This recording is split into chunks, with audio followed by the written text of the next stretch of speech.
Let's travel back 600 million years to a world our minds can barely comprehend. A completely different Earth appears before us. The continents, scattered across the planet in unfamiliar configurations, were barren, rocky deserts, shrouded in centuries of dust.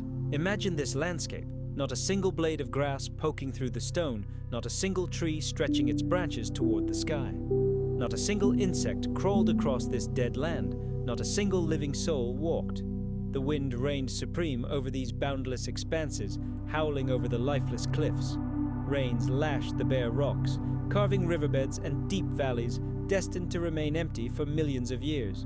However, beneath the surface of the world's oceans, a completely different drama unfolded. Here, in the deep, dark waters, life had already begun its long and patient experiment. Creatures floated in the calm sea currents as if from another dimension. These creatures were soft-bodied, lacking bones, shells, or any hard body parts. Some, like the bizarre Dickinsonia or the feather-like Charnia, spread across the seafloor like living carpets, absorbing nutrients directly from the water and bottom mud. Others, reminiscent of modern jellyfish, drifted slowly through the water column, passively following currents in search of food. Strange organisms, resembling leaves or discs, were firmly attached to the bottom, swaying with the underwater currents.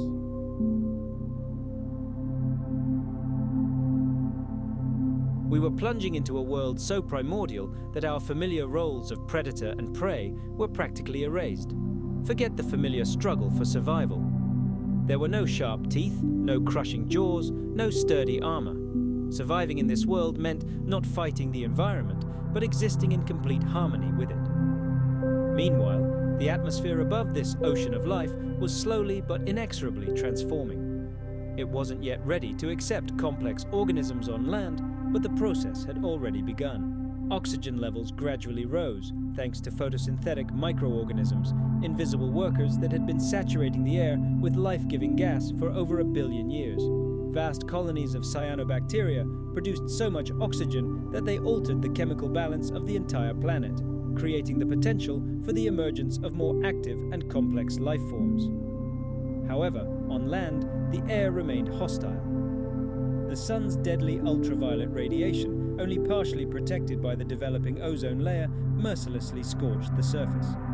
Land remained a dangerous, sterile space, patiently biding its time for life to finally dare to cross the boundary between sea and land. The continents of that era were in a perpetual dance, driven by tireless forces hidden deep beneath the Earth's crust.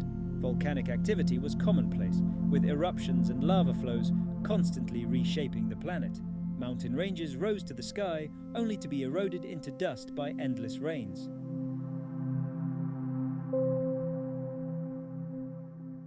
Vast, shallow seas flooded the lowlands, creating ever-new arenas for the evolution of marine life. The Earth was alive, but its life manifested not in the rustling of forests or the roar of animals, but in the slow but crushing power of geology and the quiet tenacity of nascent life. This ancient world was dominated by microbial mats, thin layers of bacteria and algae that covered the rocks and seafloor. In some shallow areas, they formed astonishing structures known as stromatolites, reaching upward toward the sunlight. These humble-looking structures were the first ecosystem builders on Earth, silent witnesses to the incredible resilience of life. Alongside them, in the warm waters, the larger creatures of the Ediacaran fauna thrived. They swam, crawled, and rested on the seafloor, each species forging its own unique path to existence. It's hard to imagine the otherworldly beauty of these ancient seas. Imagine sunbeams penetrating the thickness of warm, crystal-clear water, drew intricate patterns on the seabed, illuminating a garden of ghostly forms. The bodies of these creatures were translucent and soft, resembling living shadows, phantoms that slowly drifted along the very bottom, capturing food particles and oxygen molecules. At that time, eyes didn't yet exist, and no nervous system was complex enough to comprehend the world around us the way we do.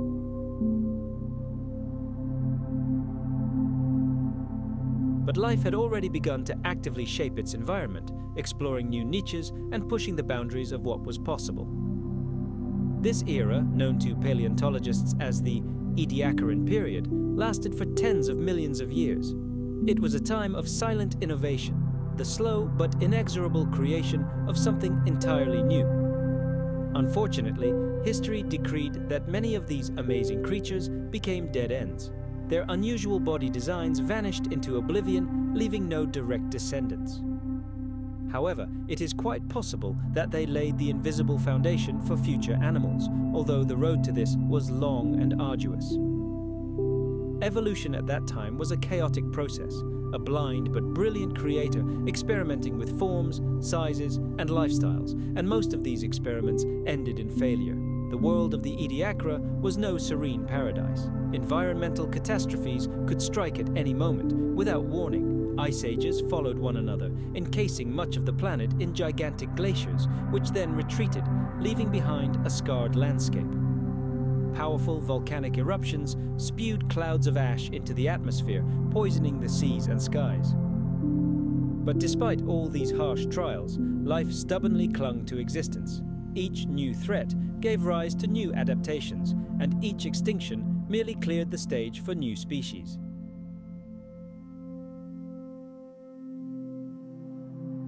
By the end of the Ediacaran period, approximately 541 million years ago, all the conditions were in place for one of the most dramatic events in the history of our planet, the Cambrian Explosion. The delicate, ghostly inhabitants of the ancient seas would soon be swept away by a riot of color, movement, and incredible complexity. The first predators will appear, durable armor will emerge, the world will see itself for the first time through millions of eyes, and Earth will never be the same. But in those distant eras, in a world without forests, birds, dinosaurs, or mammals, the history of life was written in the language of patience, resilience, and silent transformation. This was only the very beginning of the journey, the first chapter in a great book that will ultimately lead to the creation of the rich and vibrant world we call home. And so, the curtain rises on a new stage in the theatre of life. The Cambrian period, which began approximately 541 million years ago, marked changes so profound that they touched every living thing on the planet. For the first time in history, life began to become more complex, with a staggering speed and force the world had never seen before. The oceans, once a quiet haven for soft-bodied creatures drifting on calm currents, now became a seething cauldron filled with myriad new creatures, each with its own strange and efficient adaptations. Earth's seas now resembled a bustling metropolis.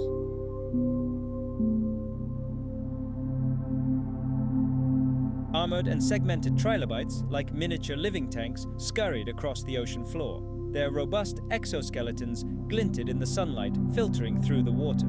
Some were active hunters, others scavengers, and still others tirelessly rummaged through the bottom mud in search of edible scraps. And above them, in the water column, agile worm-like predators, Anomalocaris, glided with undulating grace.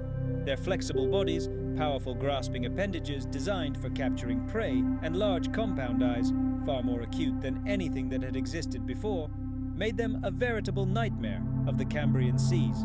Anomalocaris was one of the planet's first super predators, and its appearance forever changed the rules of the game. The oceans became an arena of fierce competition. For the first time in history, living beings faced the constant threat of attack. The world was no longer safe. Evolution immediately responded to this challenge. It was a veritable arms race, unleashed by nature itself. Hard shells, sharp spines, and durable armor emerged to help protect against predators. Mobility became a key advantage for survival, and numerous organisms developed eyes of a wide variety of shapes, allowing them to spot both prey and mortal danger. Some creatures, such as Opabinia, with its 5-stalked eyes, and bizarre proboscis, seemed like the product of a fever dream. However, each one was a true masterpiece of evolutionary innovation.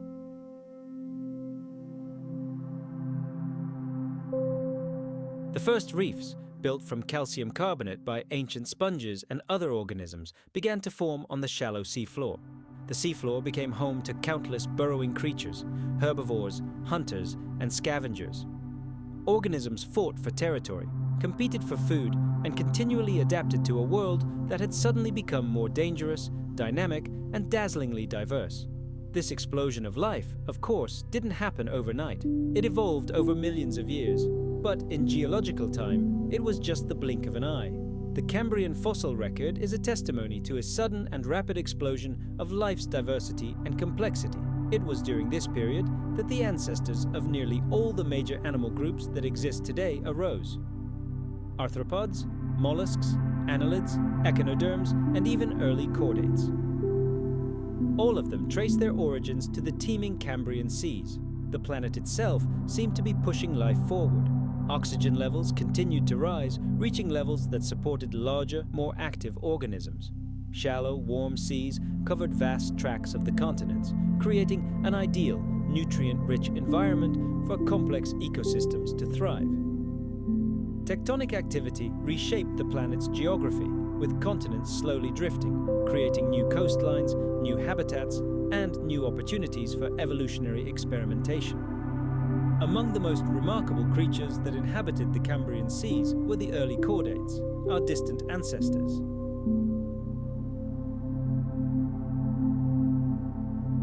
Small, primitive fish-like creatures with a flexible internal core instead of a backbone began swimming in the oceans. They didn't yet have bones or jaws, but they were the first tentative steps on the path that would eventually lead to the emergence of fish, amphibians, reptiles, birds, and mammals. The Cambrian Explosion also marked the beginning of an era of great extinctions. As competition intensified, many species that had once thrived began to disappear. Natural selection became a ruthless judge, favoring the fastest, smartest, toughest, and most adaptable. Life ceased to be simply an existence. It became a competition for dominance, a high-stakes game where even the most impressive creatures could fail. This new, dynamic world determined the developmental path of all subsequent ecosystems. Simple food chains evolved into complex networks, where everyone was connected to everyone else through predator-prey bonds. Living organisms were now linked to one another by invisible threads, creating complex communities that somewhat resembled the ecosystems of modern jungles or great coral reefs. Fast forward to the Cambrian period, approximately 485 million years ago. Here, in the ancient oceans, life was no longer simply a collection of individual creatures. Now the fate of one species was inextricably linked with the fate of another, setting off a chain reaction that affected all inhabitants of this world.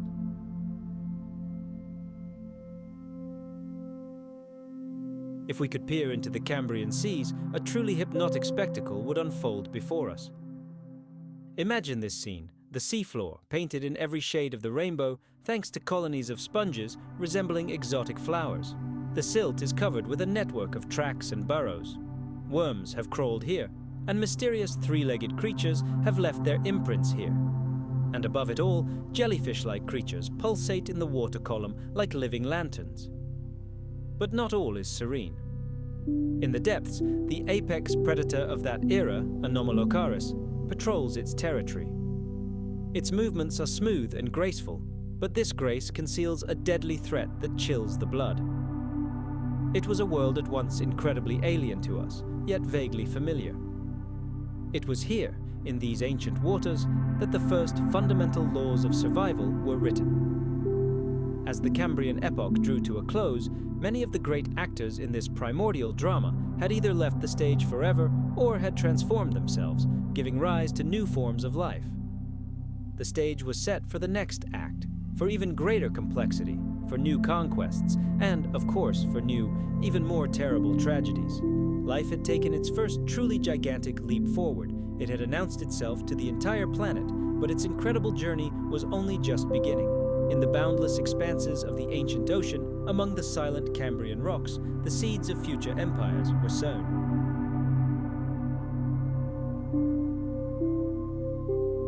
Every bird that will ever soar into the sky, every fish that will glide in the deep, every mammal that will set foot on land, all can trace their lineage back to these primordial oceans. Here was born an era when life dared to desire more, quickened its pace, began to fight with unprecedented tenacity, and dreamed of a world that lay far beyond the familiar existence of its ancestors. After the great Cambrian Explosion, which occurred between 541 and 485 million years ago, evolution did not stop. A new period dawned, and the oceans became richer, deeper, and more dynamic than ever before. This was a time when life, building on the foundation laid in the Cambrian, soared to new heights of diversity and complexity. The sea reigned supreme, covering vast swathes of the continents. Shallow, sun-warmed waters made the Earth resemble a shimmering blue pearl. It was beneath these waters, beneath the gentle lap of ancient waves, that the first coral reefs in the planet's history began to grow. Their builders were primitive rugosa and tabulate corals, the very first corals, which anchored themselves to rocky ledges in shallow waters. Generation after generation, their hard skeletons grew upon one another, creating complex three-dimensional structures, true underwater cities that provided shelter, food, and breeding grounds for countless marine creatures.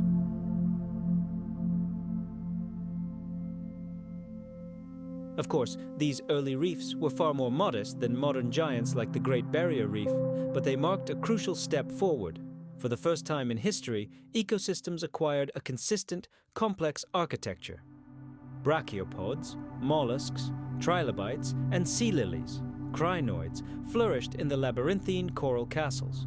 The ocean floor literally teemed with life. Trilobites remained the masters of the bottom sediments, but now their company was diversified by armored relatives who had grown sharp spines to defend themselves from increasingly numerous predators. Slow-moving gastropods scraped algae from the rocks, while filter-feeding organisms like bryozoans and graptolites spread their delicate tentacles to scoop microscopic food particles from the currents. The Ordovician seas were a world of contrasts, slow and swift, armored and defenseless, hunters and their prey. One of the most significant events of this era was the appearance of the first vertebrates, jawless fishes. These ancient creatures, known to science as oxycoderms, resembled small, living armored cars that carefully moved along the seafloor. Their bodies were covered with heavy protective plates. They lacked jaws, but instead had small, round mouths that they used to either filter water or suck up organic matter from the seabed. Although these creatures looked primitive compared to modern fish, their appearance marked a turning point in history. The era of vertebrates had begun.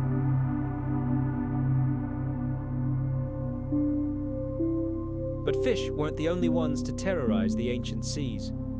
Giant squid-like creatures called orthocones hovered in the water. Their long, cone-shaped shells served as both armor and a buoy.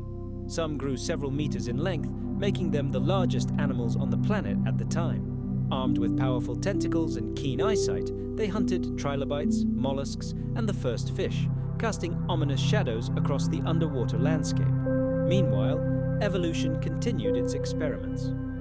The first starfish appeared on coral reefs. Their simple, radially symmetrical bodies were merely a harbinger of the future splendor of echinoderms. And on the coastal rocks exposed at low tide, the first primitive plants began to sprout. Tiny, moss-like life forms clung to the rocks. Of course, these humble sprouts could not compete with the grandeur of ocean life, but one day it would be their descendants who would completely transform the face of the Earth. It's important to understand that the continents rising above the waves were completely barren. No trees, no grass, not a single buzzing insect in the air. The land at that time was a lifeless, rocky desert, carved only by wind and rain. However, the very appearance of plants along the coastline was a sign that the great conquest of the land would soon begin. This process was slow and uncertain, but already inexorable. At the same time, the climate was changing, and the continents were shifting.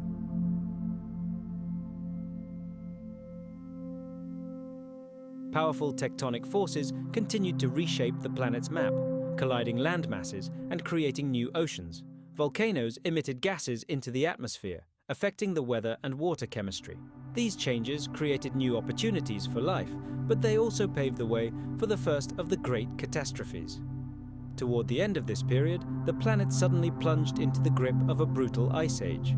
Giant glaciers encased the southern continent of Gondwana, freezing vast quantities of water and triggering global climate upheavals. Sea levels plummeted. Shallow seas where life had flourished dried up, and the richest coastal ecosystems were simply destroyed. numerous marine species, accustomed to a stable and warm environment, were unable to survive such rapid changes. The result was one of the first mass extinctions in Earth's history, which scientists estimate wiped out up to 85% of all marine species. But even in the face of such catastrophe, life found the strength to adapt. Those that survived the Great Ordovician extinction continued to populate the oceans, adapting to the new conditions of this colder world. Reef builders returned, even stronger. Fish continued their evolutionary journey to dominance, and life once again found a way to thrive in this ever-changing theater of existence. The period we're discussing, with its rich seas and ancient reefs, became a crucial chapter in the Earth's history.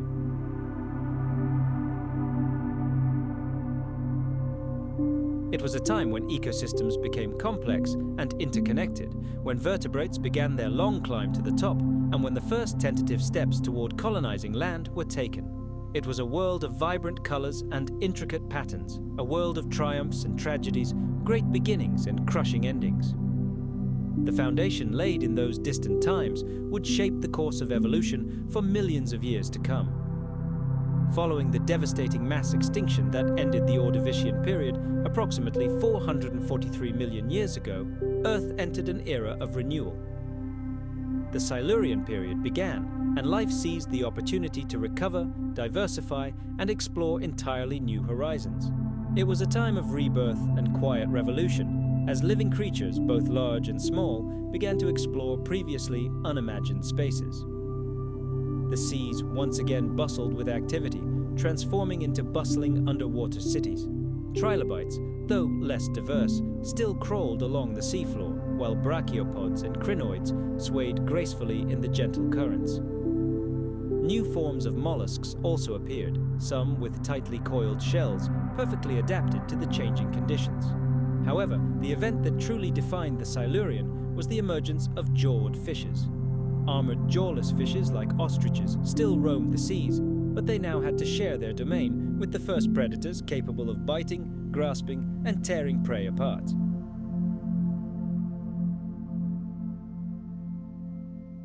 These first jawed fishes, known as placoderms and acanthodians, opened a new bloody chapter in the book of evolution. With jaws, these creatures could hunt a wider variety of prey, including hard-shelled prey and large, fast animals. The pressure from such predators forced other species to seek new ways to defend themselves. At the same time, plankton, tiny organisms that became the foundation of food chains supporting increasingly complex marine communities, began to flourish. The ancient seas became the arena for an endless dance of survival, where some hunted, others fled, fed, and died. But while the oceans continued their rapid development along the quiet, rocky coastlines, but while life raged in the depths, an even grander drama unfolded on the coastlines. Life itself, trapped in its watery cradle for billions of years, cast its gaze for the first time upon the vast, deserted continents. And then it happened. The first vascular plants in the planet's history appeared, opening a completely new page in the Earth's annals. Imagine these pioneers. Unlike their primitive ancestors, similar to modern mosses, they possessed a complex internal system, a veritable network of pipelines for delivering water and nutrients. This gave them an incredible advantage. They began their great march inland, conquering the damp, previously lifeless corners of the Earth. These new invaders were different.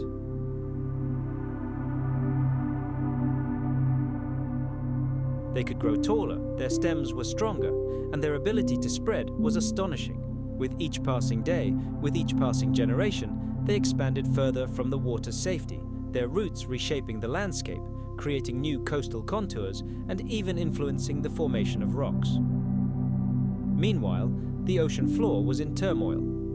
Volcanic activity brought precious minerals to the surface, reshaping the underwater landscape. The seas were rocked by violent storms, carving new riverbeds and stirring up water layers, bringing up nutrients from the seabed. Powerful tides regularly flooded the coastal plains, nourishing both plants and the first timid animals that dared to cling to this borderland between water and land. What we see before us is a world in flux, a world of endless change. Every coastline, every coral reef, every pool left by the ebb tide became an arena for new evolutionary experiments, full of both incredible opportunities and deadly dangers. The Silurian period, compared to the preceding Cambrian and Ordovician eras, was a time of relative calm, but its beauty and the stunning diversity of emerging life forms still amaze us today. These seemingly insignificant changes laid the foundation for a future that would surpass all expectations.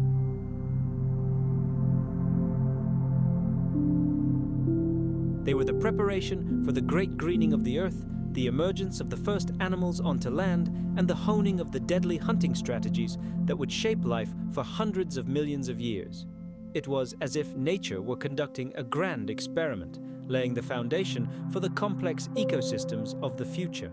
Creatures that swam in ancient seas, plants that dug their roots into rocks, and tiny mollusks that braved the drying tide. All were the unwitting architects of a coming world they could not even imagine. Their small, uncertain steps became the first notes in a majestic symphony that would one day cover the planet with dense forests, populate it with giant dinosaurs, then mammals, and ultimately led to the emergence of humans themselves. Under the rays of the ancient sun, shining over the first green shores and sparkling seas, life learned to dream, explore, develop, and conquer.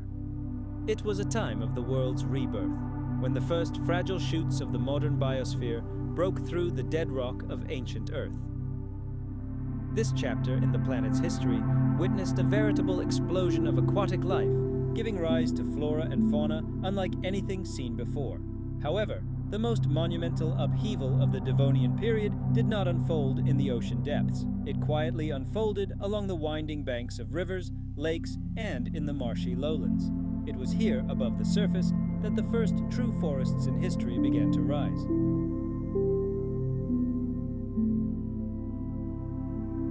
Plants such as cladoxylapsids and early lycopsids desperately reached for the sun. Their primitive roots dug into the rocky soil, and their simple, needle-like leaves greedily captured the sunlight, fueling a new wave of life. These primeval forests completely transformed the face of the planet. They stabilized the soil, stopping erosion, and began to alter the very composition of the atmosphere. Spreading across the continents, they acted like giant lungs, absorbing carbon dioxide and cooling the Earth's climate. With the forests came more complex soils, and rich ecosystems, full of new possibilities, emerged in freshwater bodies. In the shade of these colossal plants, in the damp forest floor, an entirely new world emerged, the world of the first land animals. Primitive arthropods, including millipedes, scorpions, and early insects, began to colonize the fallen leaves and damp undergrowth. They breathed air and found shelter among the plants, forming the first, still very fragile, food chains on land. Life no longer simply clung to the edges of the land, it began to conquer it. And then came a moment whose echoes would resound throughout subsequent history. One group of fish, the lobe-finned fish, began to adapt to life in shallow waters, where oxygen was often scarce. Their strong, fleshy fins gradually transformed into protolimbs, which could be used to push off the muddy bottom. These creatures became crucial pioneers on the path to land.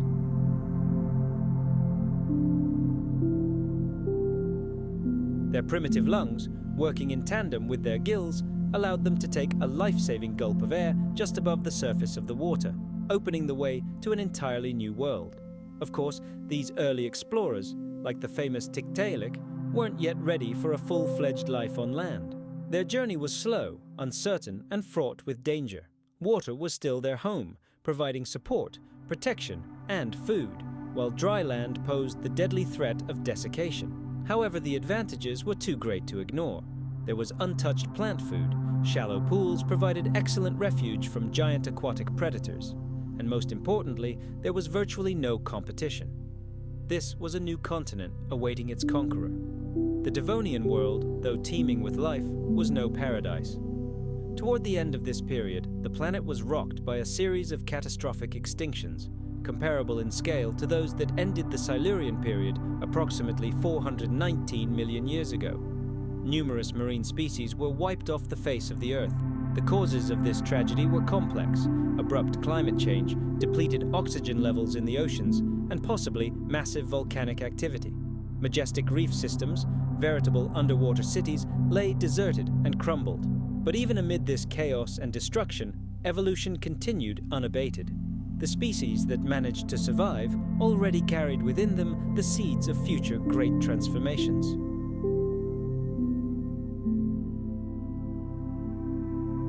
Tectonic forces continued to reshape the world map.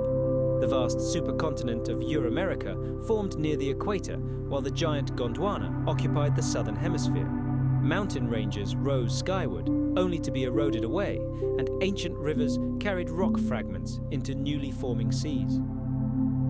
Shallow inland seas advanced and retreated, creating a constantly shifting kaleidoscope of habitats that spurred evolution. Violent storms battered coastlines, winds whipped through the canopies of ancient forests, spreading spores across the continents. Lightning flashed over insect-filled swamps, and in quiet pools, fish like Ichthyostega tested the strength of their developing limbs. Each new adaptation, each small step, was a triumph, bringing a whole new future closer to reality. The Devonian period became the bridge between two universes, the familiar aquatic cradle and the uncharted, alluring expanses of dry land. It was a time when fins evolved into legs and gills were supplemented by lungs, a time when vertebrates first dared to leave their ancient home. These first explorers, of course, were unaware of their historical mission, but they were the ancestors of all reptiles, birds, mammals, and, ultimately, humans. Their clumsy attempts to crawl onto the muddy shore became the first steps in an epic odyssey that would change the face of the entire planet. Under an ancient sun, above a world of tall forests and teeming swamps, a great journey began.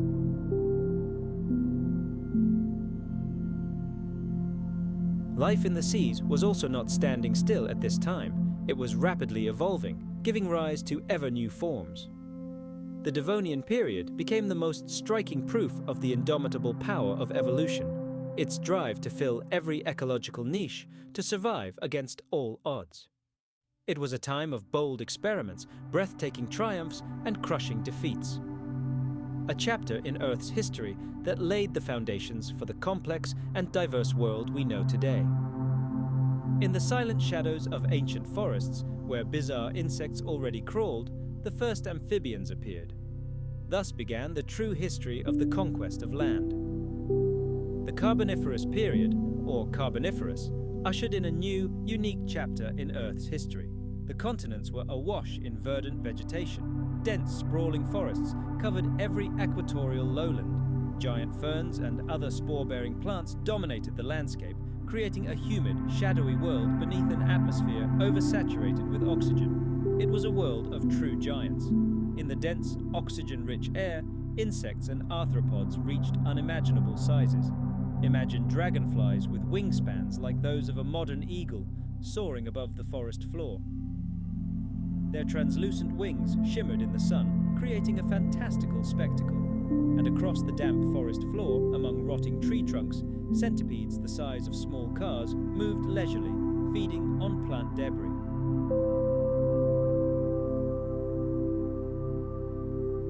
The air was filled with the hum of millions of wings, the clicking of countless feet, and the creaking of ancient trees swaying in the warm wind.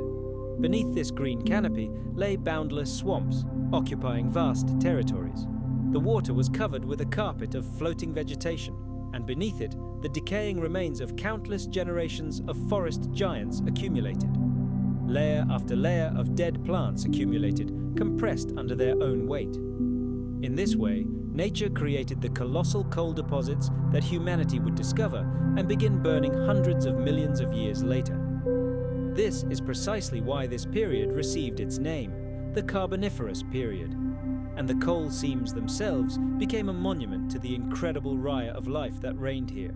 The first true forests weren't just decoration, they were engines of planetary change. They saturated the atmosphere with oxygen at an unprecedented rate. By some estimates, levels could have reached 35%, much higher than today's levels. But this oxygen euphoria had a dark side. The world became like a powder keg. Forest fires spread with terrifying speed. Any lightning strike on a dry tree could trigger a firestorm, devouring everything in its path. But even in this fiery inferno, life found a way to survive and adapt. Even in the most adverse conditions, life refused to give up. It continued its rebirth with indomitable energy. Forests, like phoenixes from the ashes, rose again, demonstrating their unwavering resolve.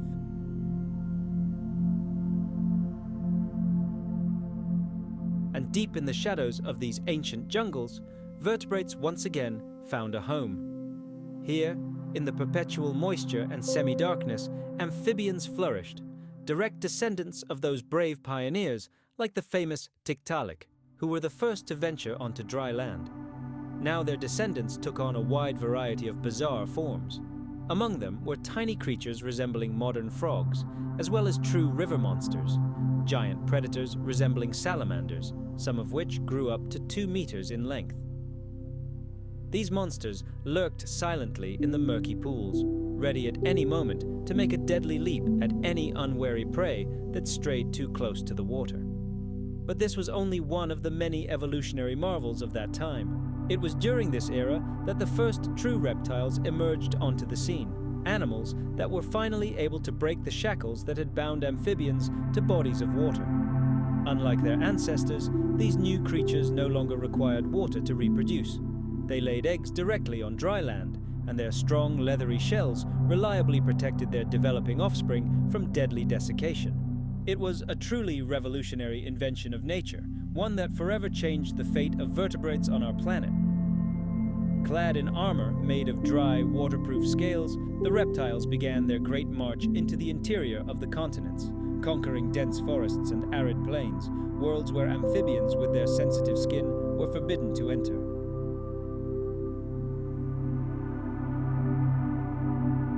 And what about the sky? The airspace was completely dominated by insects, which occupied every conceivable ecological niche. The ancient ancestors of modern cockroaches scurried about in the forest floor, while giant predatory dragonflies, true aerial aces, dominated the air, hunting smaller flyers with incredible precision and lightning speed. Meanwhile, spiders began weaving their first intricate webs between tree trunks, and scorpions glided silently across the damp ground, always ready to strike. Meanwhile, deep within the planet's core, tectonic forces continued their slow but inexorable dance. 2 gigantic continental masses, Laurussia and Gondwana, were slowly moving toward each other, centimeter by centimeter. They were preparing for a monumental collision that would create a single supercontinent, the legendary Pangaea. Along the edges of this new landmass, young mountain ranges rose skyward. Their peaks were eroded by wind and rain, and the debris was carried down, feeding vast coal swamps that stretched for thousands of kilometers. The Carboniferous world was a time of great transition, where new life forms experimented with achieving complete independence from water.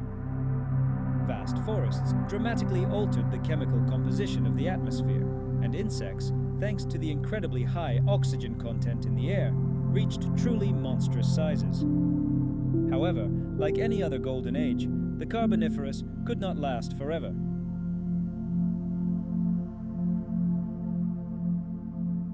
Toward its end, the climate began to change rapidly. The vast, water-soaked swamps that once covered much of the land began to dry up. Glaciers began to expand along the southern coast of the supercontinent Gondwana. Sea levels fell, leading to the isolation and massive drying of wetlands. The great Carboniferous forests began to disintegrate into isolated islands and shrink in size, and with them, many giant plants and arthropods disappeared. But for reptiles, these changes were a true godsend. Their unique adaptation to arid conditions allowed them not only to survive, but to thrive in this changing world. As swamps gave way to deserts, these early lizards spread across the planet, evolving into new, amazing forms and occupying the vacated ecological niches. The Carboniferous period was a time of incredible abundance and evolutionary innovation.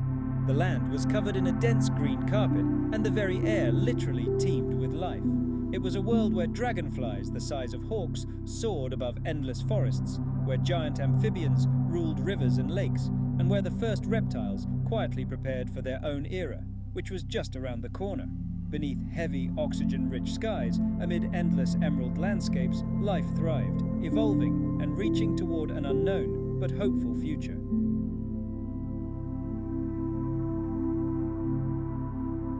The legacy of that era remains forever sealed in stone and coal, like a dark signature left deep beneath the planet's surface, a silent testimony to a world where life dared to reach for the sky. The Permian period arrived, bringing with it dramatic changes, literally redrawing the map of the ancient world. After millions of years of slow convergence, the disparate continents finally merged into a single colossal landmass, Pangaea. This supercontinent of staggering size stretched from pole to pole, surrounded by the boundless waters of a single ocean, Panthalassa. The face of the Earth changed almost beyond recognition. Where once there had been lush, steaming swamps, now lay endless, arid deserts. Imagine this colossal landmass. Pangaea was so vast that most of its interior was cut off from the oceans. Moisture simply couldn't reach it, creating a climate of extremes, from scorching heat to bone-chilling cold. Fierce monsoons raged along the coasts, but inland, parching droughts and freezing winters reigned. However, life, as always astonishingly adaptive, found ways to survive in this new, harsh world. Amphibians with tall, sail-like crests on their backs, perhaps used to regulate body temperature or to intimidate rivals, slowly moved through the river valleys. Other creatures, such as the massive herbivorous Ediacaran, grazed on the tough, fibrous vegetation that managed to survive in the parched soils. The oceans also underwent dramatic transformations.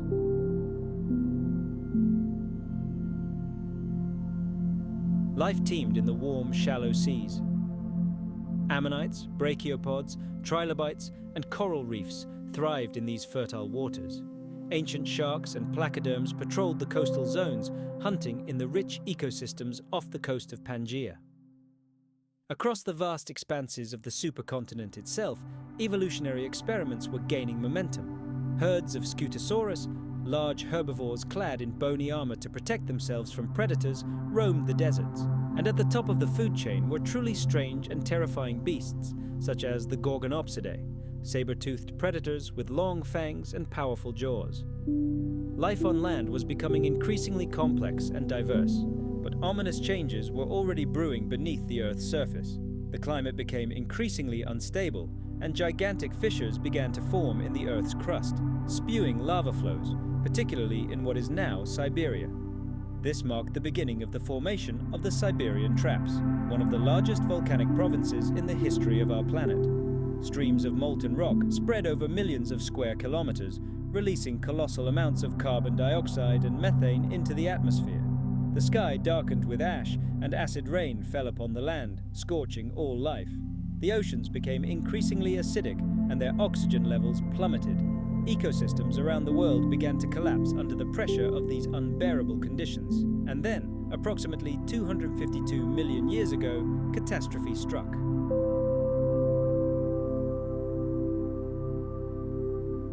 The Great Dying occurred, the largest in the history of our planet. During this event, also known as the Permian Triassic extinction, more than 90% of all marine species and 70% of terrestrial species disappeared from the face of the Earth. Coral reefs became lifeless graveyards, forests dried up, and entire classes of animals were erased from the book of life forever. Even trilobites, which had successfully survived hundreds of millions of years, were completely wiped out. The causes of this tragedy were multiple and interconnected: monstrous volcanic activity, an unchecked greenhouse effect, ocean acidification, and oxygen starvation, and perhaps even deadly methane emissions from the seafloor. It was a veritable tornado of disasters, each factor aggravating the others, turning the planet into a place where survival itself became virtually impossible. For millions of years after this catastrophe, the Earth remained desolate and barren. The deserts expanded even further, and life huddled on the fringes, becoming small, resilient, and emaciated. Recovery was excruciatingly slow, and those who survived the Permian apocalypse faced a completely different world. Yet even amid this devastation, the seeds of the future were sown. The survivors, especially the early archosaurs, the ancestors of future dinosaurs, crocodiles, and birds, found themselves in a unique position. They were destined to become the new masters of the planet in the next chapter of its history.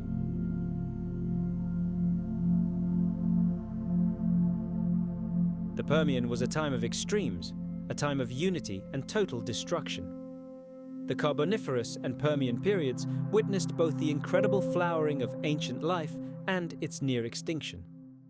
But from the ashes of this lost world, evolution was already forging new, powerful creatures destined to rule the Mesozoic era, the age of dinosaurs. On the other side of this shattered planet, beneath the crimson rays of a sun-scorched sky, Earth stood on the threshold of a new dawn. Following the devastating Great Dying, the Triassic period had begun. The scarred planet was hot, dry, and seemingly almost lifeless. Life clung to the last remaining corners, like stubborn moss growing on baked stone. Forests were sparse, the oceans were starved of oxygen, and the ghosts of the Great Extinction still hovered over the landscape. But life, as always happens, found a way. After the global catastrophe, evolution began to fill the void at breakneck speed. Small reptiles, amphibians, and early mammals entered the race, rapidly evolving and diversifying. Coral reefs in the oceans were slowly recovering, now inhabited by new species of corals and shelled creatures. Ammonites, those incredibly resilient and adaptable creatures, experienced a veritable explosion of diversity, producing a dazzling array of shapes and sizes, and once again reclaiming their place as rulers of the seas. On land, it was reptiles that seized the moment to seize power.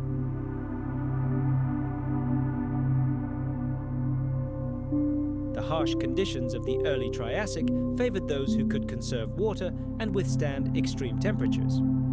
Among these hardy survivors, the first archosaurs emerged, creatures destined to give rise to the greatest dynasties in Earth's history. These creatures would ultimately become the ancestors of crocodiles, pterosaurs, and, of course, the great dinosaurs. Let's travel to the world that existed before and after the great extinction of the Triassic period. It was a land inhabited by bizarre and archaic creatures that have no parallel in modern fauna. Millions of years of flowing creatures flowed like rivers, and as the Triassic system evolved, the planet's ecosystems became increasingly complex and diverse. Picture this. Small plant-eating reptiles gradually evolved into veritable living tanks. Larger and more armored forms emerged, such as the etosaurs, which lumbered lumberingly through arid forests. But above them, at the very top of the food chain, towered the Rauisuchians, fearsome and merciless predators. They scurried across the land on incredibly powerful legs, and their jaws were a veritable arsenal of saw-like teeth. But in the shadow of these strange and lumbering beasts, a true, albeit quiet, revolution was unfolding. Here, in the undergrowth, small, agile, and nimble reptiles evolved. They walked on two legs, were incredibly fast and light. These were the first dinosaurs.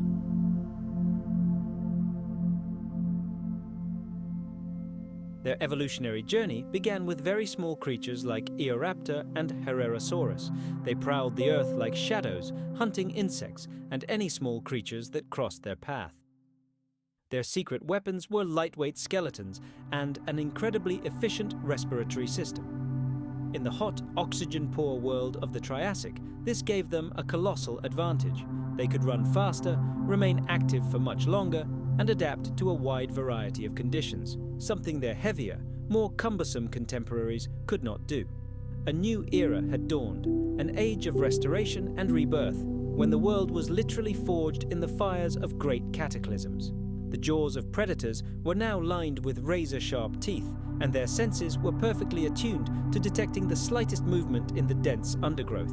They were no longer primitive reptiles, but apex predators with complex behavior and powerful bodies built for one thing: hunting. And in the skies, a show of its own unfolded. Pterosaurs grew larger and more diverse. Some sported elaborate crests on their heads, while others were no bigger than modern sparrows.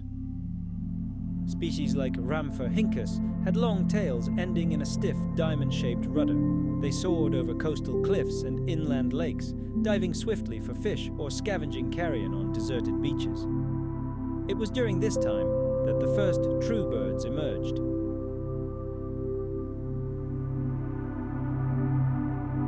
Descended from small feathered theropod predators like Archaeopteryx, they were astonishing creatures, straddling the line between two worlds. They already had feathered wings, just like modern birds, but their jaws still held sharp teeth and their wings talons. They fluttered through the treetops, gliding between branches. It was evolution's first daring experiment, an attempt to escape the dinosaur dominion that reigned supreme on Earth. Beneath the surface, the seas literally teemed with giants. Ichthyosaurs, like living torpedoes, cut through the surface like modern swordfish. Their enormous eyes were perfectly adapted to the dim light of the ocean depths. Plesiosaurs, with their incredibly long necks and barrel-shaped bodies, glided gracefully through the shallows. Their mouths were lined with needle-sharp teeth, leaving no chance for unwary prey. And in the depths, ammonites drifted in their bizarre spiral shells. Some shimmered with every color of the rainbow, while others were as large as a car tire. Reefs formed by ancient sponges and corals teemed with life. Crabs, starfish, and ancient squid-like creatures thrived in the warm, shallow waters. Sea turtles and crocodiles patrolled the coastlines, and it was then that the first marine ecosystems, so similar to those we know today, began to form. In the mid-Jurassic, as the continents continued their slow dance of drifting apart, global sea levels rose.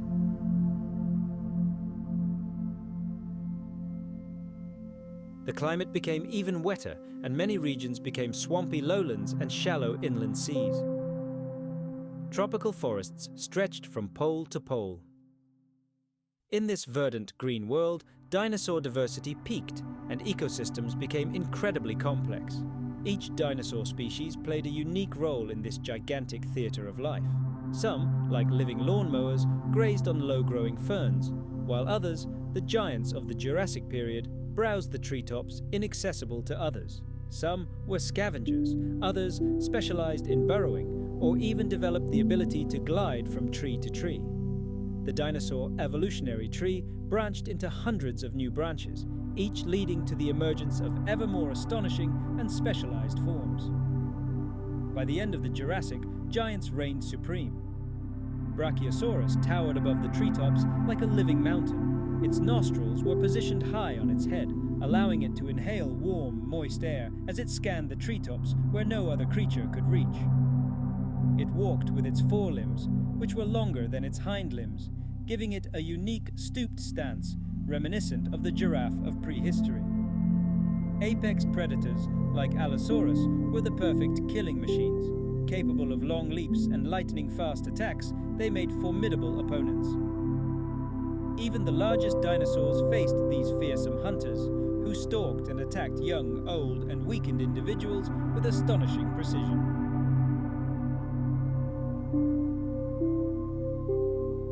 These creatures were intelligent, fast, and merciless, and their packs terrorized the vast plains of the Jurassic period.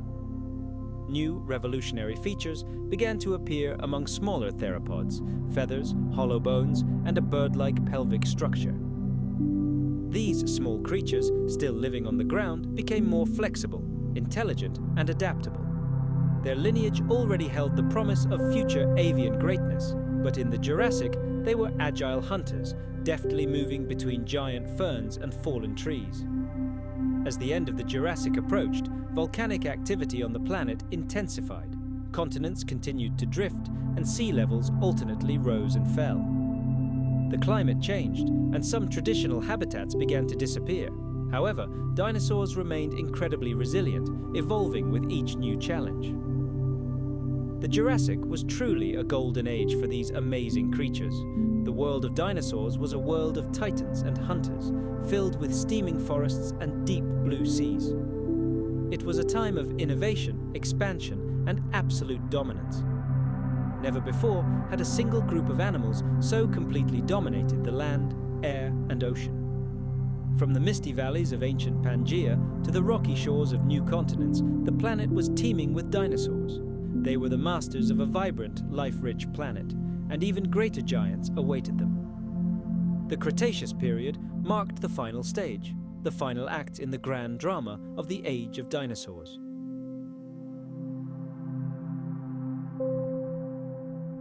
It was the longest and most dynamic of the 3 chapters that divided their history.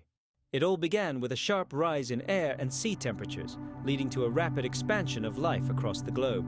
Over the next 80 million years, this world would once again change beyond recognition. The continents would finally split apart, the first flowers would bloom, evolutionary giants of unprecedented size would emerge, and then everything would perish in flames. As soon as the Cretaceous period began, the continents continued to drift apart. North America separated from Europe, South America drifted away from Africa, and India, like a ship out of control, hurtled toward Asia. These tectonic movements led to the formation of vast inland seas and new coastlines, which in turn fostered a rich and diverse habitat. Shallow seas inundated entire continents, separating once united ecosystems and forcing life to adapt or die out. Dinosaurs reigned supreme more than ever before. By this time, their diversity had reached its absolute peak. Enormous herbivores like Argentinosaurus reached over 30 meters in length, dwarfing even the giants of the Jurassic period. Their necks disappeared high in the forest canopies, and their massive bodies moved slowly but surely across the ground, consuming tons of vegetation daily. Predators evolved to match this scale. The most infamous of them, Tyrannosaurus rex, appeared at the very end of the Cretaceous period.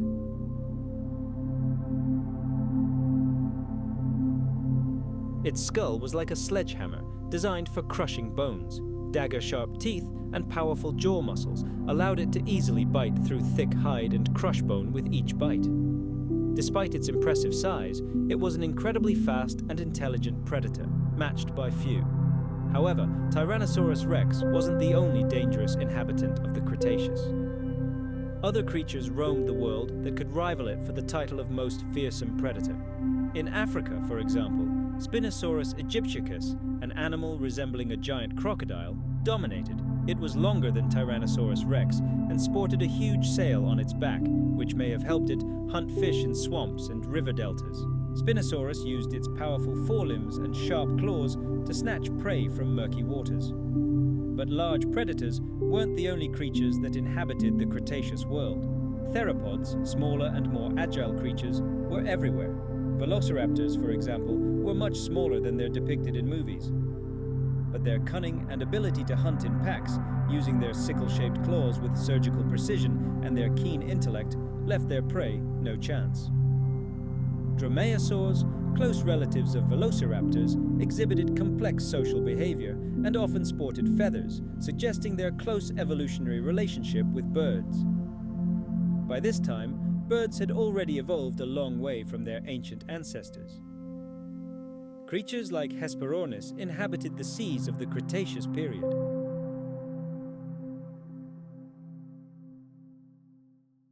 These were diving birds that used their wing-like limbs to swim underwater, much like modern penguins.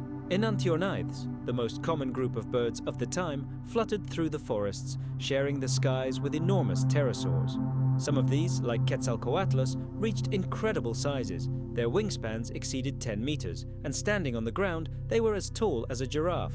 These giants could cover enormous distances by soaring on air currents, capable of crossing entire continents without a single wing beat, riding warm updrafts. And below, under the canopy of giant trees, a true revolution was unfolding, one that would forever change the face of the planet. It was the dawn of a new era, the era of flowering plants, or, in scientific parlance, angiosperms. Fast forward a moment. Before the Cretaceous period, the world was predominantly green and brown. Conifers, giant ferns, and cycads dominated the forests. But now everything had changed.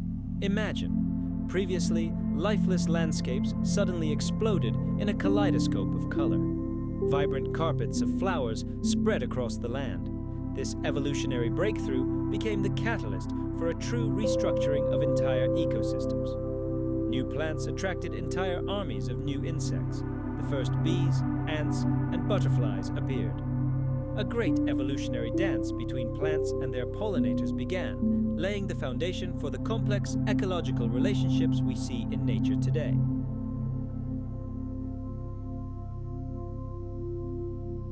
Along with flowers, the first true grasses appeared on the vast plains, heralding the coming of an era when grazing herds of mammals would dominate the planet. This abundance of new food inevitably affected the lives of the giants. The diets of both herbivores and their hunters changed. The entire structure of dinosaur communities began to shift. Some of them, such as hadrosaurs, better known as duck-billed dinosaurs, developed incredibly complex jaw systems. Their mouths contained a battery of hundreds of teeth, veritable millstones capable of crushing even the toughest vegetation. These giants gathered in huge herds, and their trumpeting calls and displays of bizarre bony crests on their heads were their primary means of communication. Their planetary neighbors were ceratopsians, such as the famous Triceratops. These walking fortresses possessed massive bony frills and deadly horns. Their skulls were among the largest and most complex of any land animal that ever lived. Nature gave them these weapons for a reason. These bizarre growths likely served for defense against predators, to intimidate rivals in mating matches, and to identify their kin. Each species had its own unique pattern of horns and shields, as if they were engaged in a never-ending evolutionary arms race. And in the shadows of the forests, the living tanks of the Mesozoic era, the ankylosaurs, moved slowly.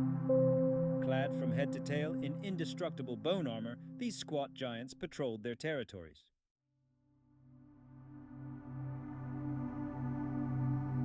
Many wielded a fearsome weapon, a massive bone mace on their tail, a single blow of which could break the leg of even the most ferocious predator. Even the kings of the time were powerless against such protection. But don't think that land was the only arena for the battle for life. The oceans and seas of the Cretaceous period were no less dangerous. Mosasaurs reigned supreme in the dark depths, giant marine reptiles with jaws that could open incredibly wide thanks to an extra joint, like modern snakes. They were the apex predators of the marine food chain. Alongside them, plesiosaurs continued their evolutionary journey. Their incredibly long necks, like snakes, slithered between coral beds in their eternal search for fish. Ancient sharks circled the waters, some of which had acquired bizarre teeth, perfectly adapted for splitting the shells of marine creatures. The tropical waters were home to thriving coral reefs that became centers of biodiversity. Ammonites, distant relatives of squid, were still abundant, their spiraling shells taking on increasingly complex and beautiful forms. Ancient sea turtles, sea urchins, and crabs scurried about in the shallows, while blooms of microscopic plankton painted the ocean surface in fantastic shades of green and blue. It seemed as if life on the planet had reached its apogee. However, beneath this idyllic picture lurked menacing forces. The planet was in turmoil. Colossal stress was building deep beneath the crust.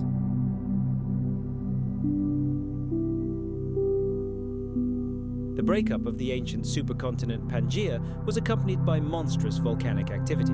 Enormous lava flows erupted onto the surface, and tectonic plates shifted, reshaping the continents. Tons of greenhouse gases were released into the atmosphere, leading to global warming. The climate was so warm that even the poles had no ice caps. Sea levels rose, and warm, shallow seas tore the continents apart. Many plains turned into swamps, rich in life, but prone to stagnant water and oxygen deficiency. The ancient world was teeming with life, but it was never static. Life adapted and thrived in every corner of the planet, in the air, on land, and in the vast oceans. But clouds were already gathering over this thriving world. In the final chapter of the Cretaceous period, oblivion rushed toward Earth from the depths of space. 66 million years ago, an asteroid nearly 10 kilometers in diameter, the size of Mount Everest, slammed into Earth at incredible speed near what is now the Yucatan Peninsula in Mexico. The force of the impact was unimaginable. In an instant, it released energy greater than 1 billion nuclear bombs. Shockwaves, traveling at the speed of sound, obliterated forests for thousands of kilometers around. Firestorms swept across continents. Tons of molten rock and vaporized sulfur were ejected high into the atmosphere, creating a dense shroud that blocked out the sun for months. Acid rain poured down. The planet's temperature plummeted.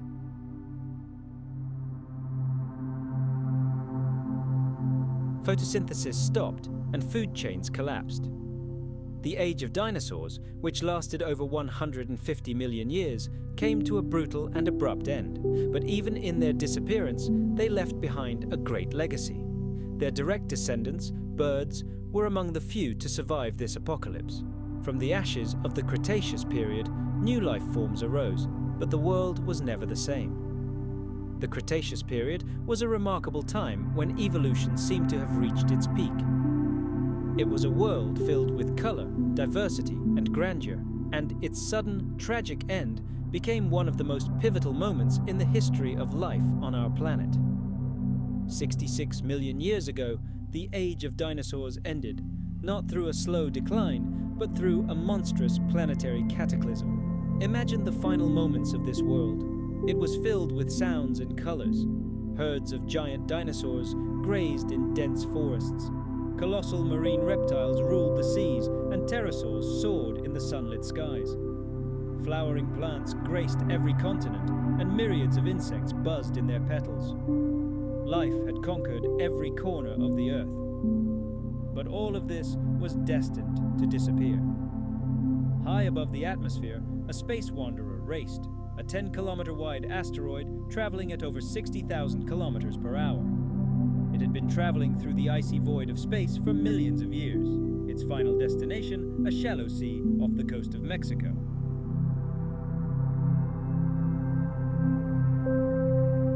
At the moment of impact, time seemed to stand still. In a single second, energy equivalent to the detonation of billions of atomic bombs was released into the atmosphere. The asteroid pierced the Earth's crust and instantly vaporized, sending a column of molten rock, ash, and sulfur high into the stratosphere. Shockwaves traveled at hypersonic speeds, razing forests, boiling the oceans, and setting the sky ablaze. Despite its terrifying size, it was an incredibly fast and intelligent predator, unmatched by any other. However, Tyrannosaurus rex wasn't the only dangerous creature of the Cretaceous period. Other monsters roamed the world that could rival it for the title of most fearsome predator. In Africa, for example, Spinosaurus aegyptiacus, dominated, a creature resembling a monstrous hybrid of crocodile and dinosaur. It was longer than a T-Rex and sported a gigantic skin veil on its back, which may have helped it thermoregulate while hunting huge fish in swamps and river deltas. Spinosaurus used its powerful forelimbs and razor-sharp claws to snatch prey from murky waters. But giants weren't the only creatures that inhabited this world. Theropods, smaller, much more agile predators, were everywhere. Velociraptors, for example, were significantly smaller than they're depicted in movies, but their cunning and ability to hunt in cohesive packs made them deadly.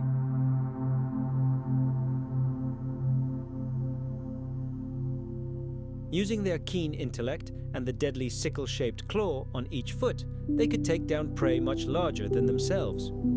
Dromaeosaurs, their close relatives, exhibited complex social behavior, and their bodies were often covered in feathers, providing direct evidence of their close evolutionary relationship with birds. By that time, birds had already evolved a long way from their ancient ancestors. Cretaceous seas were home to creatures like Hesperornis, flightless birds similar to modern loons that used their powerful legs for underwater hunting. Others, dating back to the Permian period, about 250 million years ago, used their wing-like limbs for diving, much like modern penguins. Enantiornithes, the most common group of birds of that era, fluttered through the forests, sharing the skies with giant pterosaurs. Some of these flying lizards, like Quetzalcoatlus, reached the height of a giraffe, and their wingspan was comparable to that of a small airplane. They were the true kings of the prehistoric skies, and beneath the forest canopy where they hunted, a quiet but profound transformation was taking place. This was the era when the world first saw flowers. Before the Cretaceous, the landscapes were largely monochromatic, a realm of conifers, ferns, and cycads. But now, vibrant waves of flowering plants swept across the planet. This evolutionary explosion revolutionized the landscape, creating new niches for insects such as bees, ants, and butterflies.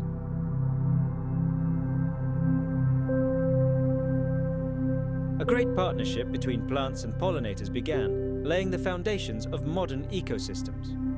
The appearance of grasses on the plains foreshadowed the future rise of herbivorous mammals. The new diet changed the lives of everyone, both those who ate plants and those who ate herbivores. In response, dinosaurs began to change.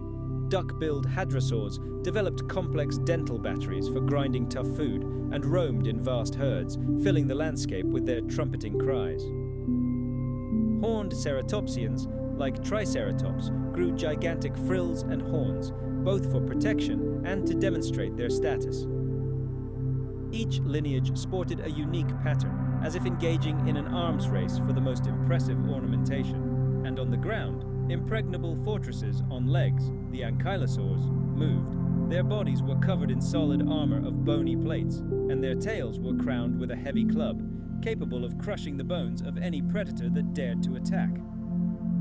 These living tanks were virtually invulnerable. The oceans and seas of the Cretaceous period were the scene of equally brutal battles for survival. Here, mosasaurs reigned supreme. Meanwhile, in the depths of the world's oceans, colossal marine reptiles reigned supreme. Imagine mosasaurs, whose jaws, thanks to a unique double joint, could open to swallow prey whole. These true tyrants of the deep tirelessly prowled the dark waters. Not far behind, plesiosaurs, Plesiosauria, continued to thrive in these ancient seas.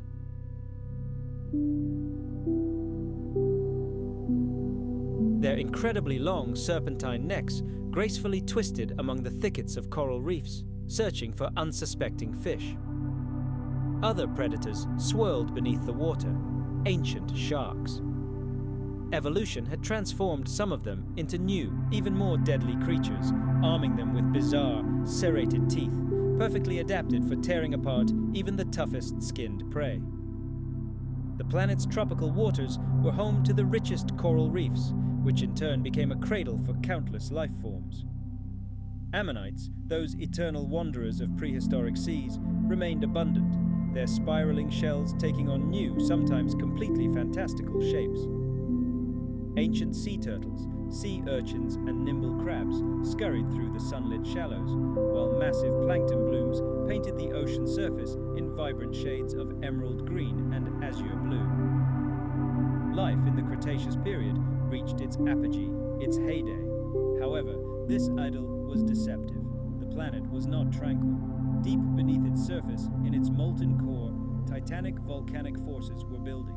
The great rift of the supercontinent Pangaea continued, unleashing gigantic flows of molten lava and triggering massive tectonic shifts. Tons of greenhouse gases were released into the atmosphere, inexorably increasing global temperatures and altering the very chemistry of the ancient oceans. The planet's poles were completely free of ice, and warm, shallow seas, like giant rivers, cut the continents apart.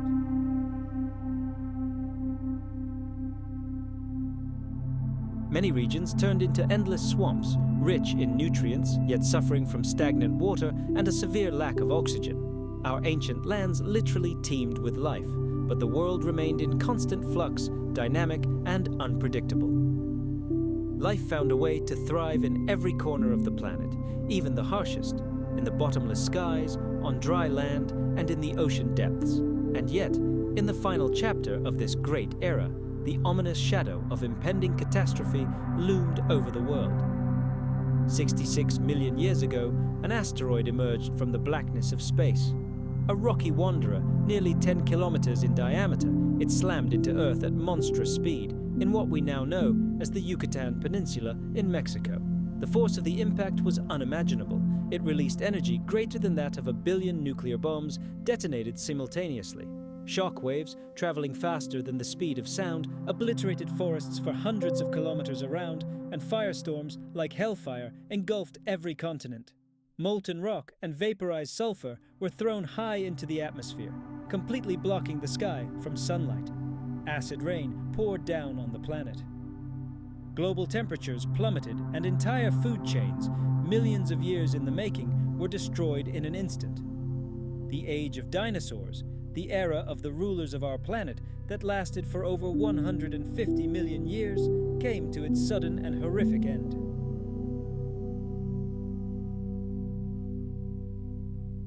But even after their extinction, they left behind a great legacy. Their closest descendants, the birds, were among the few to survive these apocalyptic conditions. Through fire and darkness, the dinosaurs' heirs survived the catastrophe. From the ashes of the Cretaceous period, entirely new forms of life began to emerge. The Cretaceous period was a remarkable time when evolution reached its peak, creating a world filled with vibrant colors, incredible diversity, and true grandeur. Its sudden demise became one of the most pivotal and tragic events in the history of life on Earth. 66 million years ago, the age of dinosaurs ended. But it was not a slow decline, not a gradual decline, but an instantaneous planetary cataclysm. Imagine this world just before its end. It was filled with color and sound. Giant dinosaurs roamed dense, impenetrable forests. Colossal marine reptiles ruled the oceans, and pterosaurs like Tyrannosaurus soared through sunlit skies. Flowering plants bloomed for the first time on every continent, and myriad insects buzzed among their petals. Life had taken over every corner of the planet. But all of this was about to end. The world stood on the brink of change. High above the atmosphere, invisible and inaudible, a 10-kilometer-wide asteroid raced, traveling at over 60,000 kilometers per hour. For millions of years, it had been traveling through silent space, and now its journey was drawing to an end.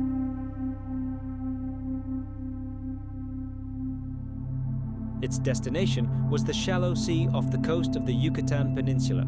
At the moment of impact, time seemed to stand still.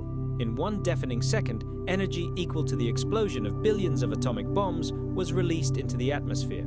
The asteroid pierced the Earth's crust like a bullet through paper and instantly vaporized from the monstrous heat, ejecting a column of molten rock, ash, and sulfur high into the stratosphere.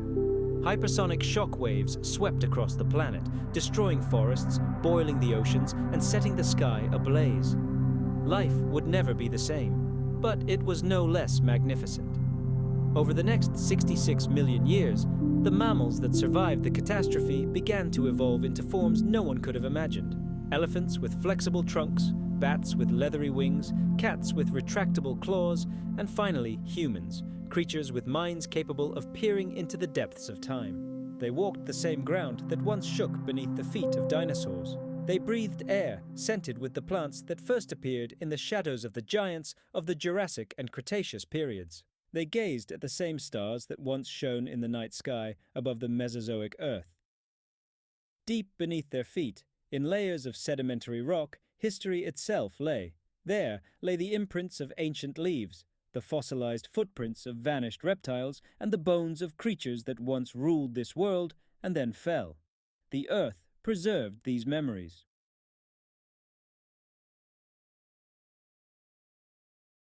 Today, paleontologists use these layers like pages in a great stone book to read the history of life and discover how it changed on our planet.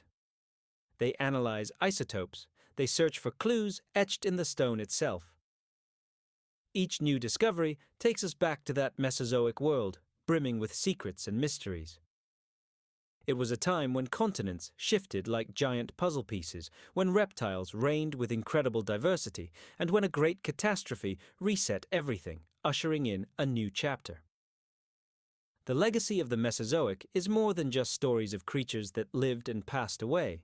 It lies in the very idea of how life can soar to incredible heights, plummet into the abyss, and be reborn again.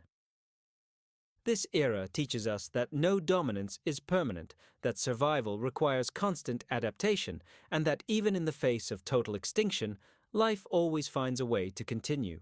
Perhaps the most important reminder from this time is that the world we know today is only one of countless versions of what Earth could be. Before mammals, before humans, before the rise of cities and civilizations, there was another Earth. A Earth born of fire, water, time, and cosmic impacts. A Earth that belonged to others. The creatures whose bones now lie deep beneath our feet were once all-powerful. We walk upon their remains, reveling in the world they once created for themselves.